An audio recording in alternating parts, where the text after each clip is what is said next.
Encontros com o Futuro, hoje com uma convidada muito especial, Fernanda Belchior, diretora de marketing na Eleia Digital. Aqui comigo na bancada, Suelen Pedroso, advogada e professora da ESPM. Meu nome é Matthew Schurtz e sou diretor no World Observatory. Encontros com o Futuro é uma produção do World Observatory, da ESPM e da Prime, braço das Nações Unidas para as faculdades de negócios no Brasil e no mundo. O Fernanda, muito bem-vindo, viu?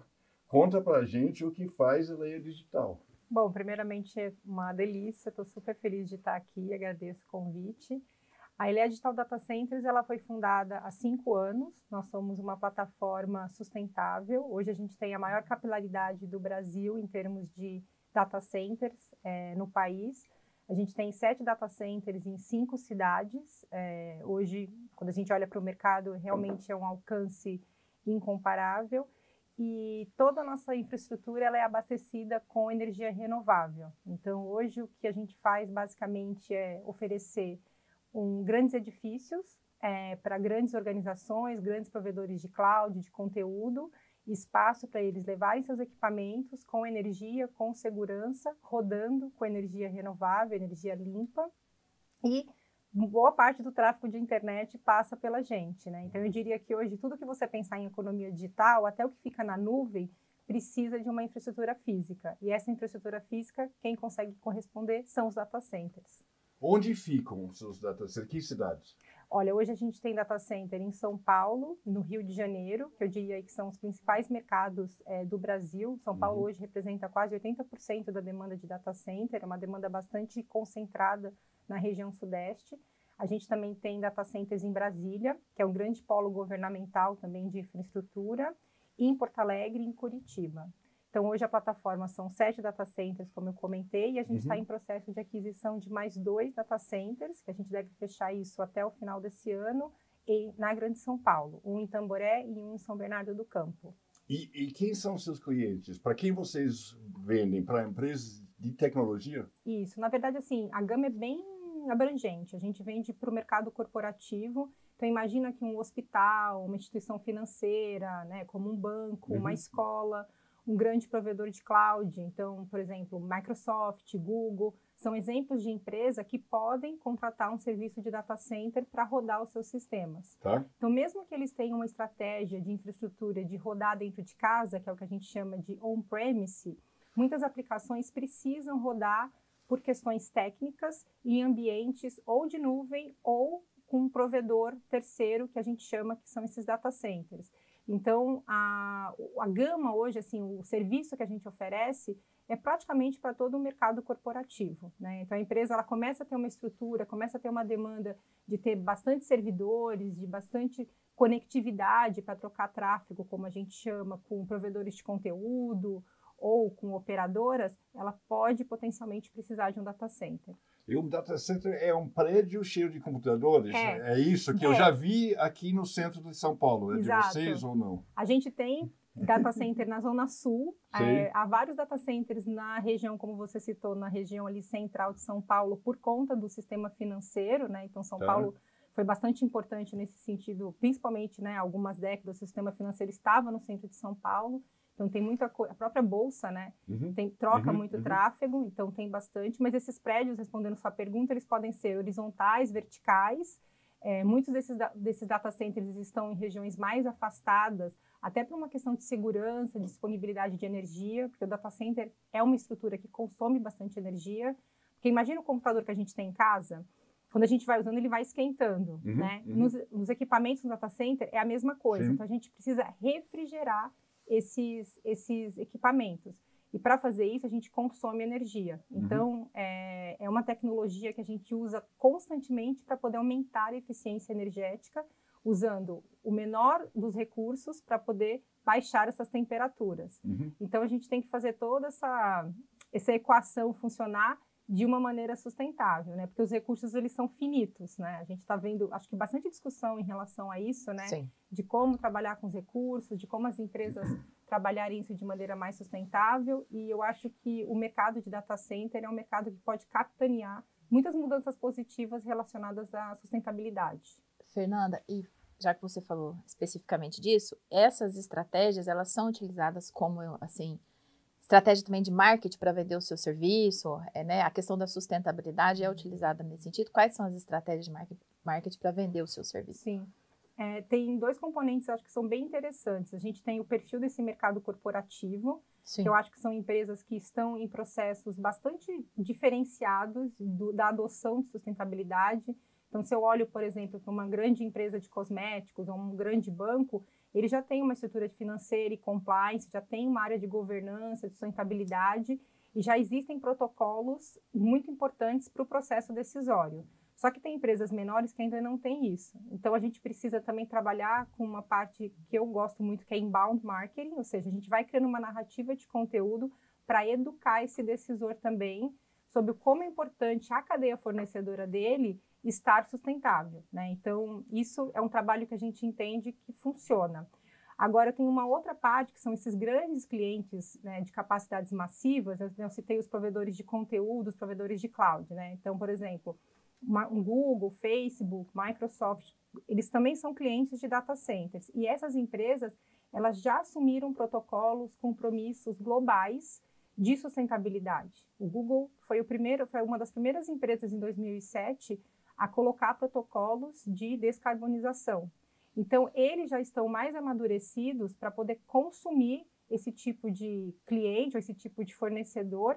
E aí, essas mensagens, elas precisam ser mais contundentes, né? Então, a gente pode trabalhar, assim, várias questões. Eu acho que os próprios relatórios de sustentabilidade, né, a gente precisa ser muito walk the talk, no sentido de olhar as ações que a gente está implementando ou implementamos e usar como estudo de caso. Eu acho que trabalhar algumas parcerias também são bem importantes. Então, hoje a gente tem parceiros que a gente faz reaproveitamento de cabos que a gente tem hoje dentro dos data centers. Isso é gerado um cheque verde que você pode investir socialmente ou pode reinvestir na operação. Então, é bem importante que você faça essa prestação de contas também, né? E eu não sei se eu entendi. Você reaproveita o cabo, como funciona? Na verdade, quem reaproveita? Vocês? A gente manda para um parceiro, né, que ele cuida de toda a parte de reciclagem. Tá. Você recicla seus cabos, é isso? Recicla, exato. E você consegue receber um cheque verde. Esse cheque você pode utilizá-lo ou investindo socialmente em projetos ou comprando mais materiais desse fornecedor, né? Então, hoje é um trabalho assim, que a maior parte dos data centers bem estruturados já vem fazendo, porque esse reaproveitamento ele precisa ser o maior possível, né? Então, para dar uma outra ideia para vocês, hoje toda a captação de água de chuva que a gente tem no nosso data center do Rio de Janeiro, a gente tem todo um sistema para evitar o desperdício. Então, essa água ela é reaproveitada nas dependências administrativas, né? Onde fica no Rio? No Rio, ele fica próximo do Parque Olímpico, ali em Jacarepaguá, que é uma zona assim, bem segura, uma zona que tem espaço para expansão ali. Inclusive, a gente está vendo bastantes movimentos de investimentos ali naquela região para trazer mais infraestrutura digital. Eu acho que é um mercado assim, bem apaixonante e bem importante, principalmente com o advento de inteligência artificial. Alguns estudos dizem que, por conta da inteligência artificial, o mercado de data center ele pode crescer 3 vezes a cada 2 anos. Então, assim, são números exponenciais que a gente está surfando essa onda agora. Sim. Porque a gente está aprendendo agora a entender como que esses sistemas vão funcionar. E isso não é uma questão que vai acontecer na Europa, nos Estados Unidos, vai vir para o Brasil. Isso está acontecendo concomitantemente no mundo inteiro. E o Brasil ele pode ser protagonista nesse segmento, porque a gente tem uma matriz energética limpa, né? Acho que cerca de 70% a 80% da nossa matriz ela é verde. E como a gente está falando aí de escassez de recursos, isso em nível mundial, muitos protocolos nos Estados Unidos e na Europa, que eles acabam não tendo ainda capacidade para expansão, o Brasil se coloca numa posição bastante protagonista para receber esses novos investimentos que vão rodar essas novas aplicações ou as aplicações que já estão acontecendo, voltadas também para a inteligência artificial, sob uma perspectiva sustentável. Porque eu acho que o mercado corporativo está começando cada vez mais a entender que a gente não pode explorar, né? A gente tem que usar de um jeito positivo, o recurso ele é finito, para a gente poder ter retornos a longo prazo. Isso sim é sustentabilidade, né? Ela também toca, principalmente toca no aspecto econômico. O data center, ele é usado por gente fora do Brasil? Sim, ou só sim. Do mundo inteiro? A gente pode, por exemplo, hoje a gente tem cerca de mais de 150 clientes, né, no Brasil, que são essas empresas que eu comentei para vocês, Sim. E também provedores internacionais. Então, imagina que o Facebook, ele precisa rodar conteúdo, uma aplicação específica, atender lá o Paraná.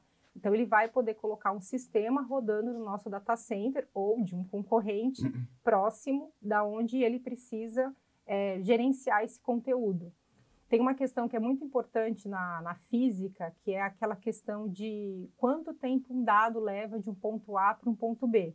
Então, por que uma plataforma descentralizada ela é importante? Porque quanto mais os sistemas estiverem rodando próximos aos clientes finais, essa experiência ela vai ser mais bem sucedida. Sabe quando vocês mexem no celular para comprar alguma coisa e o sistema ou o aplicativo começa a demorar? Então, isso provavelmente é porque pode estar relacionado com algum problema de infraestrutura, no sentido que aquele dado não está sendo baixado rapidamente. Então, você dificulta a experiência. Quando eu começo a colocar as aplicações próximas dos consumidores finais, eu vou deixando esse serviço com uma melhor experiência. Então, acho que essa aqui também é a grande sacada, né? Porque a partir do momento que a gente usa mais tecnologia, mais serviços digitais, agora com a inteligência artificial, a gente não só vai crescer a demanda, mas a gente tem que espalhar essa demanda também pelo Brasil e por outros países para que o serviço ele seja com maior qualidade. E eu não sei, né? Eu estou aqui pensando, a questão da demanda também deve ter, de alguma forma, mudado e aumentado também depois da questão da Lei Geral de Proteção de Dados, né? Porque repaginou, talvez, também algumas funções que vocês oferecem, não? Sim. Eu acho que tem uma questão de soberania bem importante, né? Da demanda de alguns dados terem que rodar localmente. Então, eu acho que o marco regulatório ele traz uma governança que a gente precisa, né, seguir essas políticas públicas. Então, eu acho que a soberania de dados ela faz com que os data centers locais tenham um papel protagonista de poder fazer essa guarda de dados. E eu acho que teve um outro componente aí que a gente passou, infelizmente, que foi a própria pandemia, né? O Covid, ele digitalizou o jeito que a gente trabalha, né? Então, muitas pessoas começaram a rodar mais aplicações, trabalhar de casa, então a gente usou mais internet, e isso acabou demandando aí mais também infraestrutura de data center. Então, eu acho que a gente viveu um ciclo nos últimos 3 anos de crescimento por conta disso, e agora a gente tem que se preparar para esse crescimento de inteligência artificial. E a gente tem que correr, né, para o Brasil não perder essa oportunidade de protagonizar um espaço que eu acho que ele vai ser bem relevante aí no longo prazo. A Eleia é brasileira? A Eleia é brasileira. Ela foi fundada há 5 anos, né? Hoje ela é investida do grupo... Onde? Ela é carioca, né? A matriz fica no Rio de Janeiro. Tá. Isso, ela foi fundada pelo nosso chairman, o Alessandro Lombardi. E ela tem aí o fundo, a Piedmont Holding, como a principal investidora e outros investidores internacionais. Então, hoje a gente é a principal investida de um fundo de investimento também 100% brasileiro, que nos traz bastante orgulho, né? Porque esse mercado em geral de data center tem bastante investimento internacional, né? Tem muitas empresas hoje que estão olhando, investindo e criando companhias hoje no país. E a Eleia nasce aí 100% brasileira.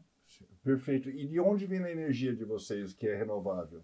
Hoje essa energia a gente compra aí, né, do sistema... Mercado Livre? Do Mercado Livre, né? E aí a gente garante que essa energia ela é renovável. Então, ela pode ser solar, eólica, hidrelétrica, né? Então, a gente tem contratos e compromissos para que essa energia seja garantida dessa forma. E a ideia é que a gente expanda o nosso portfólio seguindo essa premissa de energia renovável também. Já nasceu com esse objetivo. Sim, sim. Eu já li sobre a possibilidade de colocar data centers no fundo do mar. Vocês contemplam essa possibilidade, já que estão no Rio? Olha, eu acho que a grande... Por causa de praia, exatamente por esquentar, como uma maneira Sim. de... Não, isso é uma ótima pergunta. Na verdade, principalmente os grandes provedores de cloud, que também constroem os seus próprios data centers, eles têm procurado locais mais inóspitos, entre aspas, e garantindo ali, principalmente a questão de refrigeração, para olhar e criar essas seguranças, até porque quando a gente olha para investimento em novos prédios, tem um investimento aí em real estate, em capex intensivo, que é bastante oneroso, né? Então, até a corrida por esses terrenos, ela se torna uma corrida um pouco mais cara. Então, faz sentido você olhar esses outros lugares. Mas eu diria que isso são investimentos ali mais a longo prazo e vão requerer muitas tecnologias, né? Porque pensa como... É isso que eu pensei, como que isso vai ser viabilizado? Eu acho que, provavelmente, alguns mercados ainda mais maduros e maiores que o Brasil podem estar ainda na fronteira, na vanguarda desse tipo de investimento, para poder chegar até o país. Eu diria que hoje as estruturas que a gente... de lei, né? Sim. Exato, E novamente tem uma questão regulatória também, né? A gente teria que ter aí um passo legal para que viabilizasse esse tipo de investimento hoje no país. E que mudanças você prevê nesse setor, né, para a sua empresa? Eu acho que a própria inteligência artificial vai aumentar um pouco a demanda. Aumentar não, um pouco não, vai aumentar muito a demanda. 3 vezes. Então, só para dar acho que uma grandeza de valor para vocês, até uns 5, 6 anos, quando a gente falava de construir um data center, a gente estava falando ali de capacidades de 5 megawatts, que é a unidade de medida de energia que a gente utiliza, de 2 a 5. Hoje a gente já está falando de data centers de 40, 100, 200 megawatts, isso no Brasil. A gente está falando de data centers nos Estados Unidos de 1 gigawatt. Então, a gente está falando aí de multiplicar o que a gente tem por mais de 100, mais de 1.000 em termos de volume, né? E é um crescimento que ele é exponencial no sentido que a gente está olhando para esse crescimento nos últimos 2, 3 anos, né? O mercado de cloud estourou no Brasil em 2012. Até então, você tinha um crescimento que ele era relevante, mas ele era ali a 2 dígitos, que você não via tanta demanda nascendo. Mas por que isso acontece? Porque os modelos de machine learning, os modelos de inteligência artificial, hoje eles consomem mais energia. Então, quando eu coloco ali um chat GPT para poder funcionar, toda aquela operação, para ela funcionar, ela vai demandar muito mais energia do que uma aplicação legada ou normal que roda numa cloud. Então, a grande sacada é o consumo de energia. Então, o que a cadeia de infraestrutura digital está trabalhando e está fazendo é como que eu produzo equipamentos, como eu opero esses data centers, de maneira que, já que eu vou usar mais energia, eu preciso usar essa energia da melhor maneira possível. Por isso que a pegada de sustentabilidade nesse mercado ela é muito importante.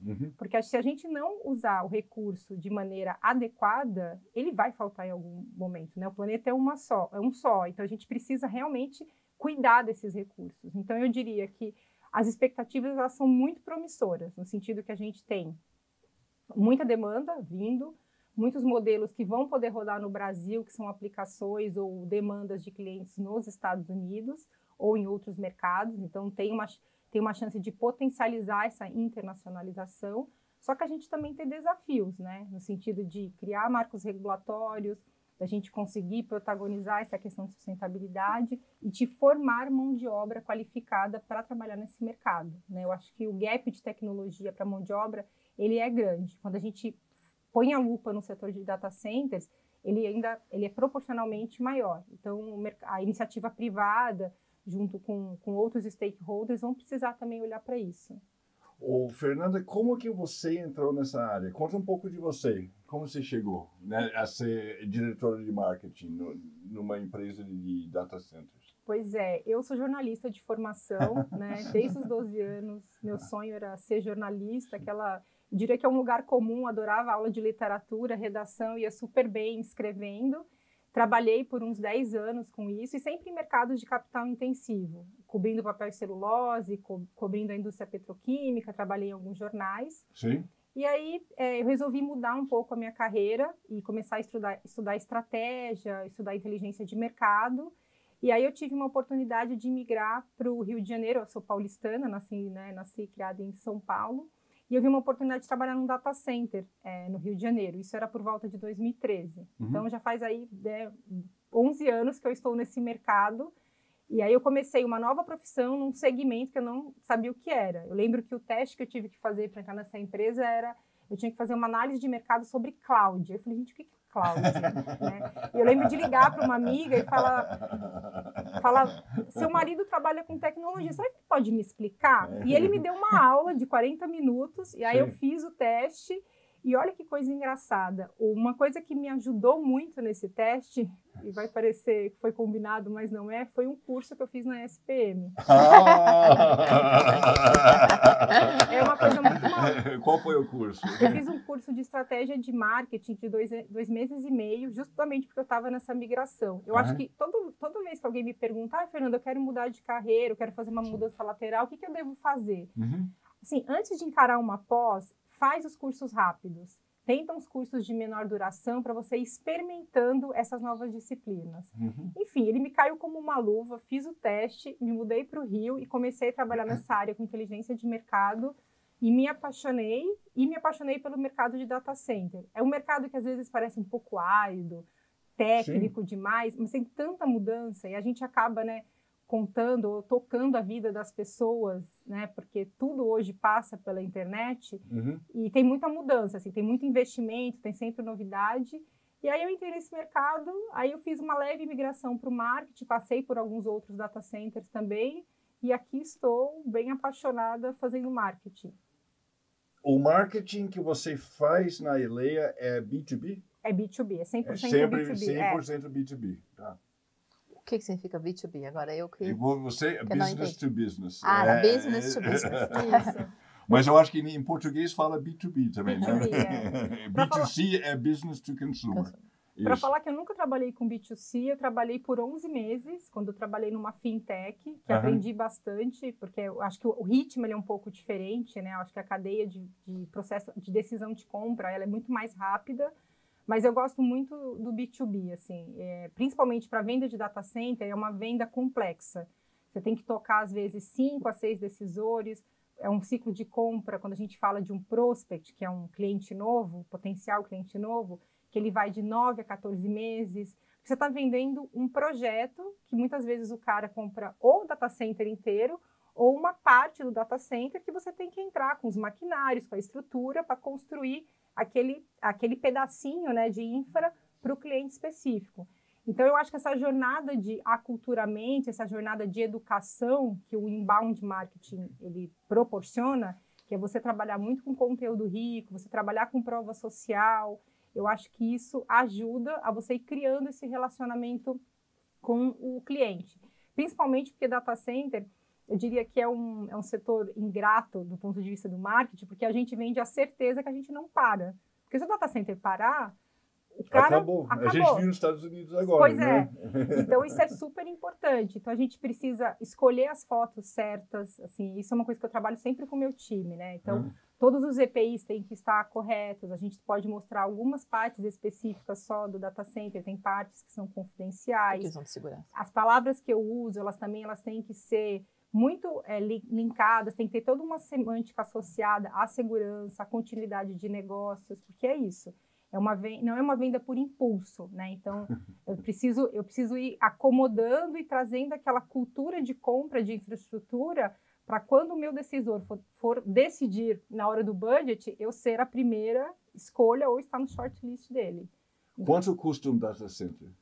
Olha, hoje a gente tem assim, em termos de investimento, tem um número assim meio mágico, que tem um investimento de 10 milhões de dólares para cada 1 megawatt. Esse é o número que a gente usa aí como uma média de mercado. Tá. Né? E aí você pode pensar que os novos data centers para o mercado de enterprise, eles estão entre 1 a 5 megawatts, e esses voltados para o mercado... O que é o mercado de enterprise? Desculpe. Que é esse mercado B2B, que é o mercado corporativo. De empresas. Que são essas empresas do mercado corporativo. Então, eles vão consumir um volume que ele é um pouco menor do que os grandes clientes, que é aqueles provedores de cloud, os provedores de conteúdo. Tá. Para esses, eu posso fechar data centers muito maiores. Eles podem ter 40 megawatts, 100 megawatts, E aí esse valor ele vai crescendo. Tá. E aí, para eles preencherem esses data centers, é um ciclo também longo, né? Então, muitas vezes o cliente... A gente, quando fecha um data center, ou quando vende um data center, né, uma parte do data center para um cliente, a gente está pensando num crescimento, num relacionamento aí de anos, de 5, 10, 15 anos, né? Então, não é uma... Até para você fazer a desmobilização desse cliente, não é fácil, né? Você tem que tirar equipamento, tem que ter janela para poder fazer isso, não é qualquer dia, tem que envolver a equipe do data center e do cliente, porque não pode parar. É um banco, por exemplo. Exato, é exatamente isso. Sei. Então, a gente precisa, quando a gente cria esse relacionamento, é um namoro que não é para divorciar. A ideia é para ele ficar com a gente por muito tempo. A visão do marketing disso não pode ser de nenhuma forma imediatista, né? Não. É algo construído de uma forma muito sólida. Acho que reputação é aquilo que a gente pode trabalhar por anos e pode acabar em 2, 3 segundos. Então, eu acho que tem uma questão de ser perene, recorrente e trabalhar os múltiplos canais, ter uma abordagem omnichannel para que esse decisor seja bastante impactado pelos canais corretos. Por exemplo, sabe uma coisa que funciona muito no nosso segmento? Eventos customizados. Então, assim, a gente participa de feiras, a gente participa de eventos, de uma agenda de tecnologia normal, com stand, mas quando a gente consegue fazer os eventos ali para uma confraria de CIOs, CEOs específicos, fechamos ali um evento com experiência para 20, 30 pessoas, tem uma troca de relacionamento, eles conseguem falar um pouco das suas dores, não só para a gente, mas para outros clientes, outros fornecedores, e você começa a contratar e começa a, né, vender ali, naquele sistema. Então, isso funciona muito. Grupo de WhatsApp, eles se falam bastante, porque é isso, assim, eles precisam ter prova social, eles precisam ter referência que o sistema funciona. Então, eles se conversam, né? Então, eles não podem errar, né? Se um diretor de TI, ele compra uma infraestrutura de TI errada, isso vai cair como um projeto e vai ser sob a responsabilidade dele, porque isso é muito crítico para o negócio. Então, a gente tem trabalhado muito essa experiência, essa diferenciação pessoa a pessoa para poder ir criando esse relacionamento. Tem uma questão de confiança que é muito importante. Então, assim, a reputação, ela passa muito por uma questão de confiança. Ele precisa entender que a gente é seguro nos protocolos, com os times e não só na infraestrutura. Fernanda, acabou nosso tempo. Tem mais alguma coisa que você quer contar para a gente? A gente tem, assim, várias novidades aí. A gente vai ter um rebrand aí em setembro, que a gente vai trazer algumas coisas novas aí da marca. E a gente segue investindo. Como funciona rebrand na área de data centers? Eu não tenho a menor ideia. Na verdade, a gente vai fazer uma campanha muito grande aí que a gente vai... Isso é um spoiler, inclusive, que eu estou dando aqui. Mas a gente vai reforçar aí o nosso nome como Eleia Data Centers, Sim. porque a gente, esse ano, começou a trabalhar bastante com o mercado corporativo ao mercado chamado Hyperscale, que são esses grandes provedores de cloud, os grandes provedores de conteúdo. Então, a gente deve ter uma campanha aí mostrando esses nossos diferenciais, que é essa capilaridade que eu comentei com vocês no Brasil, aqui no Brasil e nos Estados Unidos. A gente deve fazer uma campanha mundial em relação a isso. E aí devem ter novos investimentos aí, né? Porque além dos data centers que a gente está operando, os recém-adquiridos, a gente deve começar a construir novos data centers para poder apoiar e acomodar essa demanda aí que eu comentei com vocês de inteligência artificial. Então vai ter muito trabalho aí de inauguração e de fazer barulho aí com essas novidades. Sensacional, muito obrigado, viu, Fernanda? E então, depois da sua rebrand, volta aqui para conversar de novo com a gente. Né? Não, sim. Eu acho que sua área evolui numa velocidade Sim. que sempre deve ter novidades, né? Não, com certeza, vai ser um prazer. E novamente agradeço o convite, adorei o papo. Muito obrigado. Obrigada. Viu?